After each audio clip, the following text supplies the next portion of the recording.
Hello again. Here is your demonstration for how to watercolor in specific areas.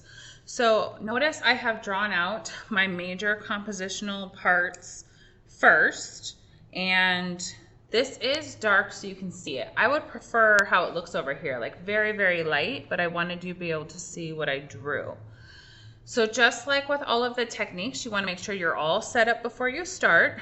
So I'm going to mix my colors, and you don't have to use the paint tray for this. I mean, ultimately you guys are going to clean these before you return them anyway. So you could mix in the tray top, and if it's dirty, then you could just add water. I apologize, I did not have time to clean all of these and get everything together. Not having a TA is really time consuming. All right, so I want like a pinkish coral color for this area. So I'm gonna add water first. And I'm gonna use red for my pink. More water makes it lighter. More pigment makes it darker. A little bit of orange. Maybe a little bit more orange. I'm gonna test it out. I'm gonna do more water.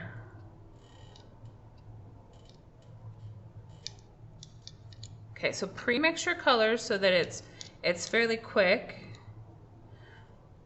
And if this dries out because it's sitting there overnight, you can just add water again.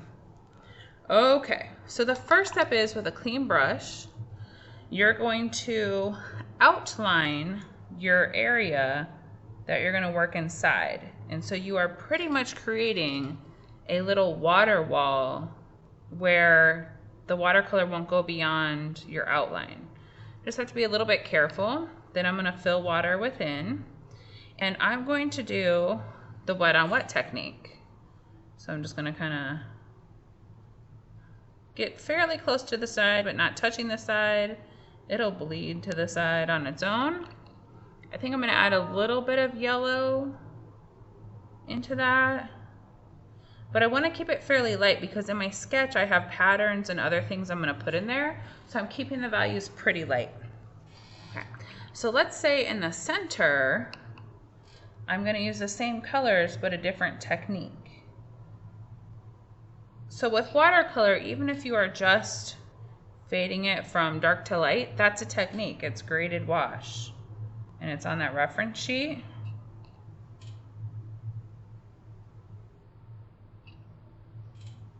So I'm gonna add water inside. Oh, I got water on the outside. Okay, so this one, I'm gonna do the same. I'm gonna add a little bit more orange to this one.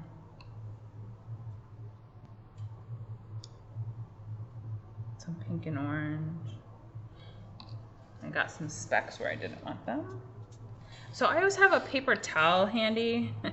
Because watercolor is fabulous, except, you know, it's a little uncontrollable. So you can control it, you just have to be prepared. All right, so it's puddling right there, and actually that does look kind of cool. I might just go with it. But if you didn't like that, then you could just take a little piece of your paper towel and blot up. Okay, so for that one, I'm gonna put salt in that one. So I'm gonna put some salt in my hand so I can control it. And then I'm going to just take a little pinch. And so this will be similar to the little sugar granules that I wrote about when answering the questions about my memory and event. Okay, so remember, like things that you're adding have to be with really, really wet watercolor. So salt, rice, the sgraffito, all that. So then, I don't want two wet areas touching each other. So in this part, in here, I probably shouldn't have drawn as much detail as I did, because I have to go all around that. So I'm going to work in sections.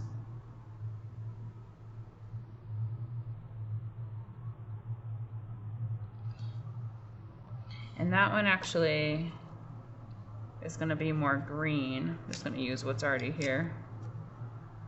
add my green to it. Make a different green.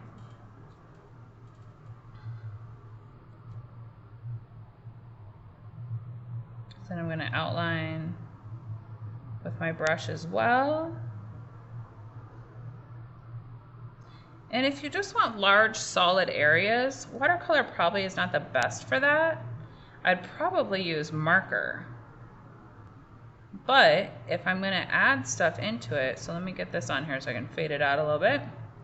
Okay, so then I'm going to use water to fade out so that I don't have any weird edges that I don't really want.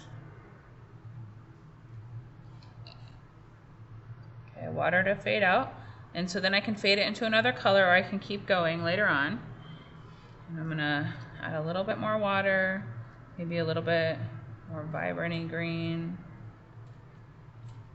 And so perhaps then in that part, I could do a little bit of taps of alcohol. I could use the salt. I could just leave it like that. I'm gonna drop a few little rice pieces on there. So I think that's a nice way to have like a texture and also a technique. Now remember, I have to leave that alone. I have to leave the salt alone. Like, don't go back and add anything to it. Just let it be, let it be, let it be, let it be. All right, so then if I'm gonna move on, hold on. I don't really like that color, there we go. Let's say I'm gonna transition to a different type of green down here. Maybe like a yellowy green. Then it should just kind of flow and fade into the area that I have painted prior. And kind of tap it around it just so it flows up and fades.